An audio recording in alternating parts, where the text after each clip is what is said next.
బాగున్నారు అందరూ. మీరందరూ బాగుండాలి, అందులో నేను ఉండాలి.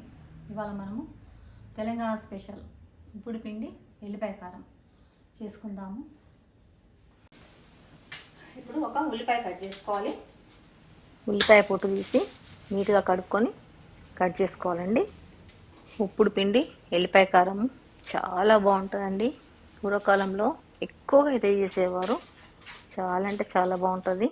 చాలామందికి తెలిసే ఉంటుంది. ఉల్లిగడ్డను ఈ విధంగా పొడుగ్గా కట్ చేసుకోవాలి. స్టవ్ వెలిగించుకుందాము.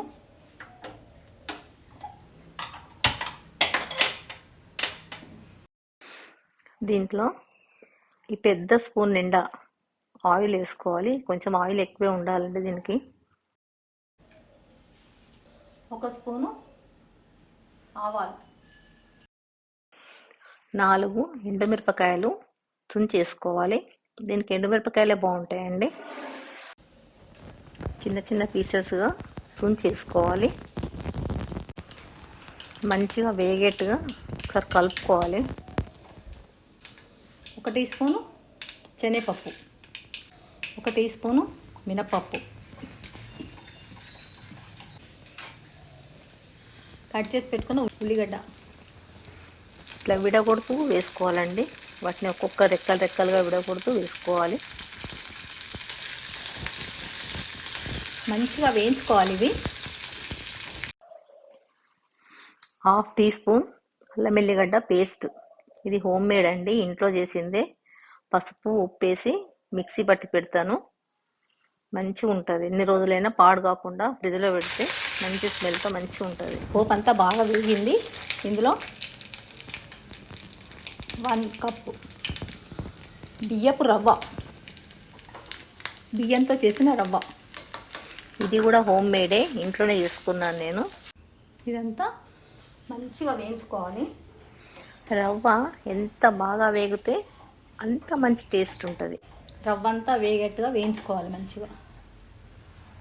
దీంట్లో రుచికి సరిపడా సాల్ట్ వేసుకోవాలి.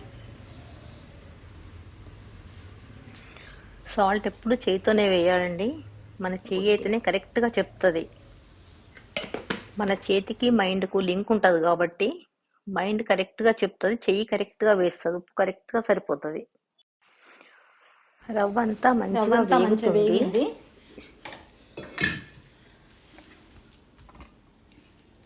ఈ విధంగా గోల్డెన్ బ్రౌన్ వచ్చేట్టు వేయించుకోవాలి. ఇవి వేయించుతూనే ఉంటుందండి దీని టేస్ట్ అంతా. ఇప్పుడు ఎంత బాగా వేయిస్తే అంత బాగా వస్తుంది. మనం ఏ కప్తో అయితే రవ్వ తీసుకున్నామో అదే కప్తో 2 కప్స్ వాటర్, అంటే 1 కప్ రవ్వకి 2 కప్స్ వాటర్ పోయాలి. మంచి కలపాలి కలిసేట్టుగా. అంతా బాగా కలిసేట్టు కలిపి మూత పెట్టాలి. దీంట్లో ఈ టైంలో డ్రై కరివేపాకు పొడేసుకోవాలి. ఆ క్లిప్ మిస్ అయిందండి. దీంట్లో ఇప్పుడు మెయిన్ ఇంగ్రీడియంట్ 1/2 టీ స్పూన్ జీలకర్ర. ఈ రోట్లో వేసుకోవాలి, దంచుకోవాలి దీన్ని బాగా.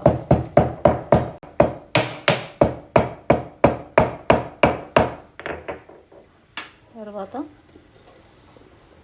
7 ఎల్లిపాయలు, పొట్టు తీసిన ఎల్లిపాయలు దంచుకోవాలి.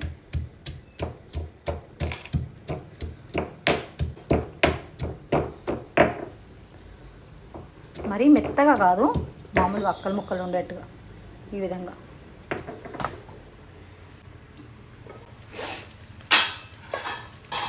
ఈ విధంగా ఉడుకుతుంది చూడండి. ఇప్పుడు మంట సిమ్ చేసుకోవాలి. అంతా ఒకసారి బాగా కలిపేసి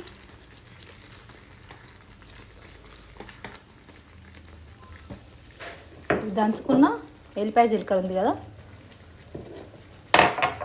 ఇదంతా ఇందులో వేసేయాలి. ఇదే మెయిన్ టేస్ట్ దీనికి. జీలకర్ర ఎల్లిపాయ ఫ్లేవర్తోని చాలా బాగుంటుందండి. గుమగుమ స్మెల్ వస్తుంది. వేసేసి ఒకసారి బాగా కలపాలి. ఇప్పుడే మంచి వాసన వస్తుంది కూడా. ఇప్పుడు మూత పెట్టేసి ఒక 3 నిమిషాలు సన్న మంట మీద నిదానంగా కాలనివ్వాలి. అప్పుడు కింద కొంచెం మాడినట్టయి చాలా టేస్ట్గా ఉంటుంది. ఇప్పుడు దీనికి కాంబినేషన్ ఎల్లిపాయ కారం చేసుకుందాము. ఒక చిన్న ముక్క ఆనియన్ తీసుకుందాము. ఇది కట్ చేసి ఈ మిక్సీ బౌల్ వేసుకోవాలి.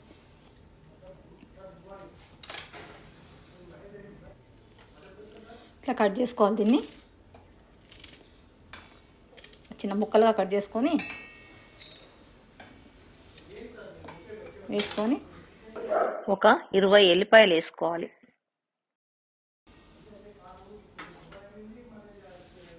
ఇంకా కొన్ని ఉన్నాయి.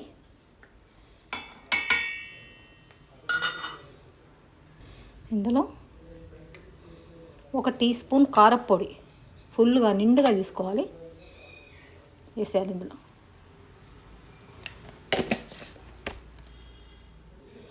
రుచికి సరిపడా సాల్ట్ ఎప్పుడు చేతితోనే వేయాలి.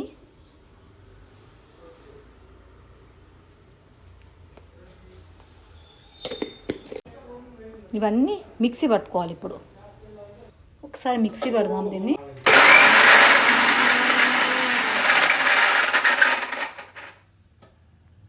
కొన్ని వాటర్ పోద్దాం.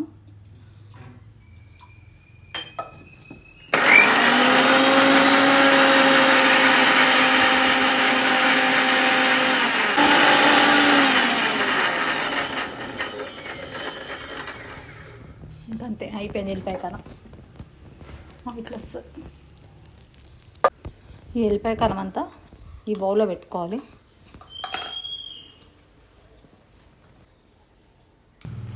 ఎల్లిపాయ కారం అంతా తీసుకొని ఈ బౌల్లో పెట్టుకోవాలి. మొత్తం పెట్టేశాను, బౌల్లో పెట్టేశాను. ఒకసారి చూద్దాం, ముద్ద తీసి అయిందేమో. అయిపోయిందండి, మంచిగా అయింది. ఈ విధంగానే కావాలి.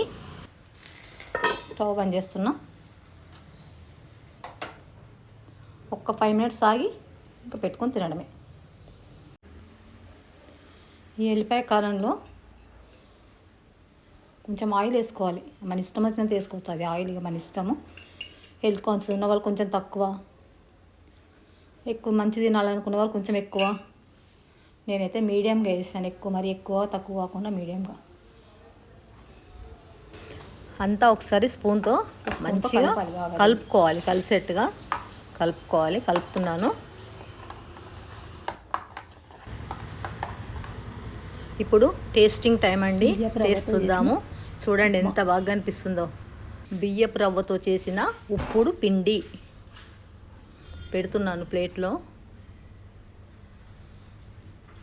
ఇది ఎంత తిన్నా ఇంకా తినాలనే ఉంటుందండి. చాలా బాగుంటుంది. ఒక 2-3 నిమిషాలు సన్న ఫ్లేమ్ మీద పెడితే ఈ విధంగా వస్తుంది. చాలా క్రిస్పీగా, కింద నోట్లో వేసుకుంటే కరిగిపోయేట్టుగా చాలా బాగుంటుందండి. చూడండి వేడివేడిగా ఎట్లా పొగలు వస్తున్నాయో అట్లా వేడివేడిగా తినాలండి. దీనికి కాంబినేషను ఎల్లిపాయ కారం. ఎల్లిపాయ కారంతో తింటే చాలా బాగుంటుంది. ఎల్లిపాయ కారం పెట్టినండి. ఇప్పుడు టేస్ట్ చూద్దాము. టేస్ట్ చూస్తున్నాను. కొద్దిగా ఉప్పుడు పిండి తీసుకొని ఎల్లిపాయ కారంలో అద్దుకొని అన్నపూర్ణ మాతను తలుచుకొని, అన్నపూర్ణే సదాపూర్ణే శంకర ప్రాణవల్లభే జ్ఞాన వైరాగ్య సిద్ధ్యర్థ్యం భిక్షాం దేహీ చ పార్వతి మాతా చ పార్వతి దేపిత దేవో మహేశ్వర బాంధవా శివ భక్తాచ స్వదేశో భువనత్రయం అని మాతకు నమస్కరించుకొని తినాలండి. చాలా అంటే చాలా బాగుందండి. ఎండుమిరపకాయల ఘాటు, ఎల్లిపాయల ఘాటు, ఎల్లిపాయ కారంతో తింటే చాలా అంటే చాలా బాగుంది. మీరు కూడా చేసుకోండి, తినండి, ఎంజాయ్ చేయండి. వీడియో కనుక నచ్చితే లైక్ చేయండి, షేర్ చేయండి, సబ్స్క్రైబ్ చేయండి. Thank you.